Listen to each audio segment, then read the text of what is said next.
এখন আমি আলোচনা করব অক্ষয় তৃতীয়ার দিন কি কি দান করতে হয়। অক্ষয় তৃতীয়ার দিন কি কি দান করলে সুখ, সমৃদ্ধি, ধনসম্পত্তি লাভ করা যায়, মনের ইচ্ছাও পূর্ণ হয়। কি কি দান করার কথা বলা হয়েছে শাস্ত্রে, সেই সম্পর্কে আলোচনা করব। ভবিষ্য পুরাণে বর্ণিত হয়েছে একটি কাহিনী।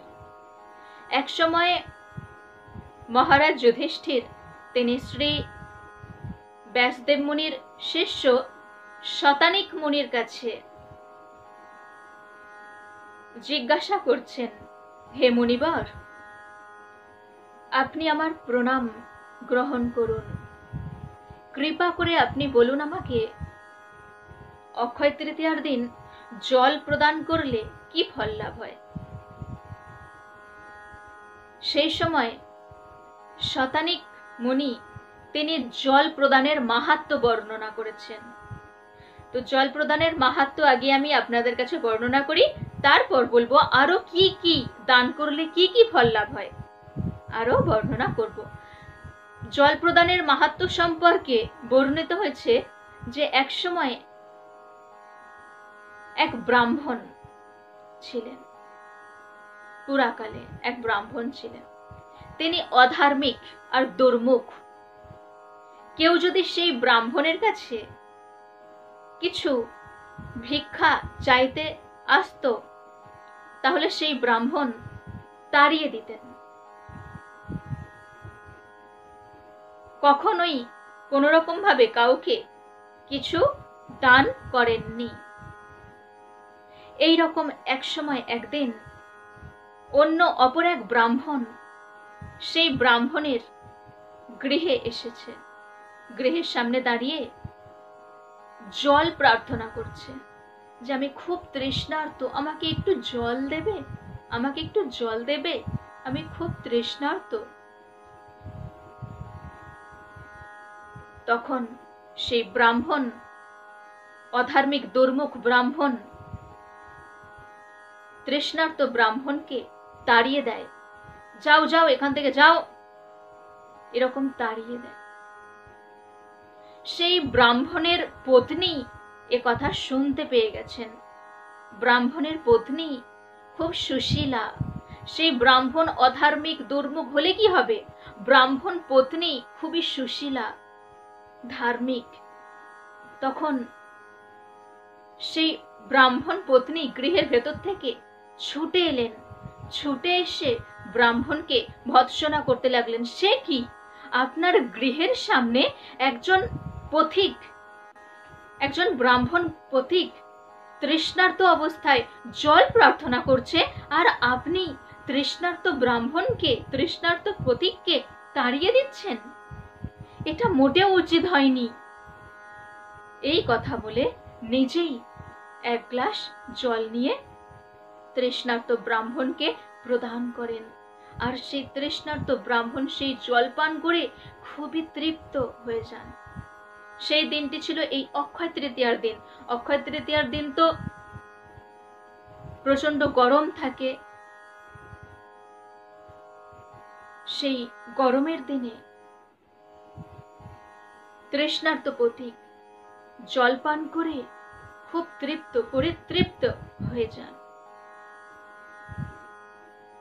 এর ফলে সেই ব্রাহ্মণ পত্নী অনেক পুণ্য সঞ্চয় করে। কিছু সময় পর, অনেক সময় পর, নির্দিষ্ট সময় মতো, যার যখন সময় আসবে তাকে তো তখন চলে যেতে হবে, তো সেই ব্রাহ্মণের মৃত্যু হয়ে যায়। সেই অধার্মিক দুর্মুখ ব্রাহ্মণের মৃত্যু হয়ে যায়।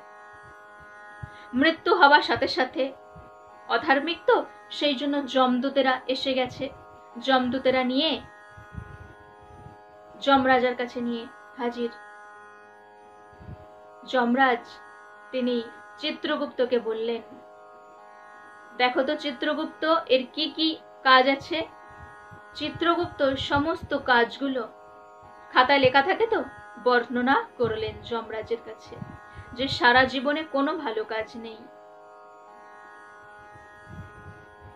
তবুও যমরাজ তিনি বললেন যমদূতেদেরকে, একে নরকে পাঠিও না, স্বর্গে পাঠিয়ে দাও, নরকে পাঠাতে হবে না। তখন যমদূতেরা সবাই অবাক হয়ে জিজ্ঞাসা করছে যে হে মহারাজ, এ তো অধার্মিক দুর্মুখ ছিল, একে স্বর্গে কেন পাঠানো হচ্ছে? তখন যমরাজ তিনি বললেন যে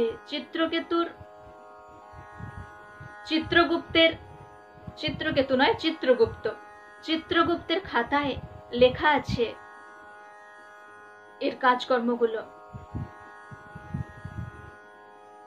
এ তো কোনো ভালো কাজ করেনি, কিন্তু এর যে স্ত্রী খুব ধার্মিক, ধর্মপরায়ণা আর সুশীলা, অক্ষয় তৃতীয়ার দিন জলদান করেছিল এক তৃষ্ণার্ত ব্রাহ্মণকে, সেই জন্য তার সেই কাজ অক্ষয় রূপে রয়েছে, অক্ষয় কীর্তি রূপে রয়েছে।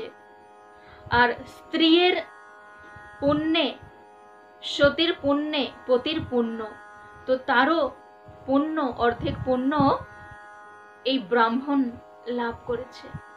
সেই জন্য, সেই পুণ্যের জন্য একে নরকে পাঠানো যাবে না, স্বর্গেই পাঠাতে হবে। এইভাবে স্বর্গে গমন করেন সেই ব্রাহ্মণ। এবার আমি বর্ণনা করব যে অক্ষয় তৃতীয়ার দিন কি কি দান করলে কি কি ফল লাভ হয়। জল প্রদান করলে আমরা সবাই শুনলাম যে অনেক পুণ্য সঞ্চয় হয়। শাস্ত্রে বর্ণিত আছে আরো যে জল কাউকে দান করলে, অক্ষয় তৃতীয়ার দিনের কথা বলছি, অক্ষয় তৃতীয়ার দিন জল দান করলে প্রচুর ধন সম্পদ লাভ করা যায়।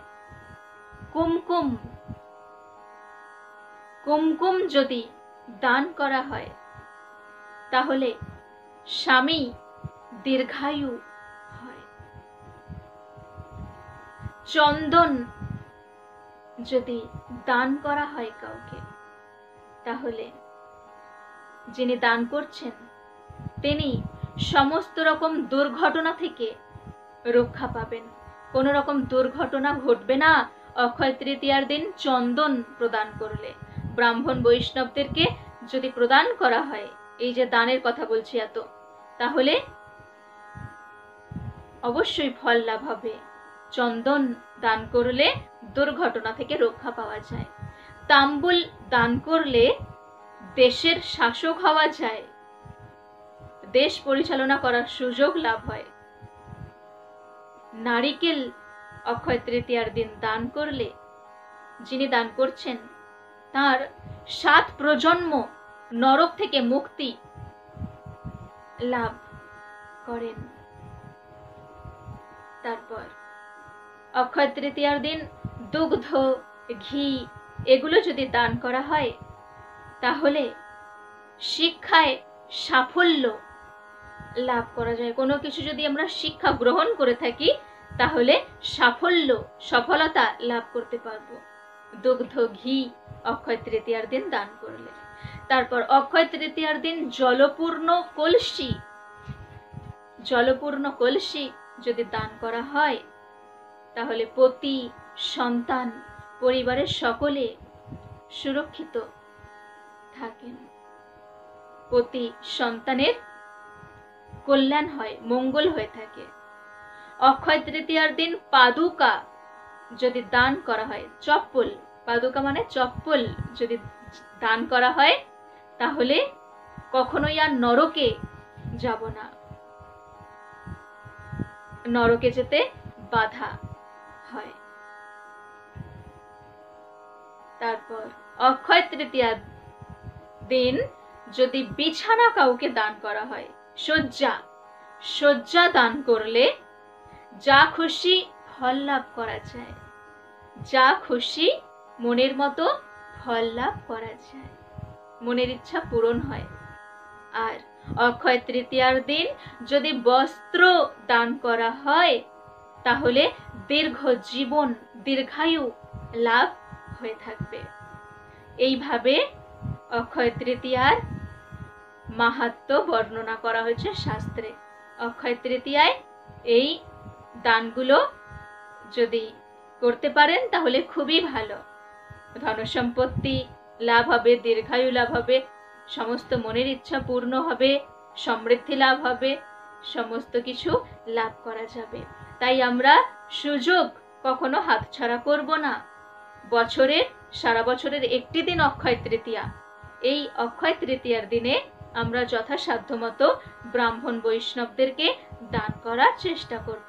আর অক্ষয় তৃতীয়ার দিন সমস্ত কার্য তো অক্ষয় রূপে প্রতিষ্ঠিত থাকে, তো সেই জন্য অক্ষয় তৃতীয়ার দিন আমরা কখনো মিথ্যে কথা বলবো না। কারণ আমি বর্ণনা করেছি যে অক্ষয় তৃতীয়ার দিন হলো সত্যযুগের প্রথম দিন, সর্বদা সত্য কথা বলতে হবে আর ভগবানের নাম সংকীর্তনের মধ্যে থাকতে হবে, ব্রাহ্মণ বৈষ্ণবদেরকে দান করতে হবে সাধ্যমতো। বেশি করে ভগবানের নাম সংকীর্তন করবেন সবাই। সবাই আমার সাথে বলুন, হরে কৃষ্ণ কৃষ্ণ কৃষ্ণ হরে হরে, হরে রাম রাম রাম হরে হরে।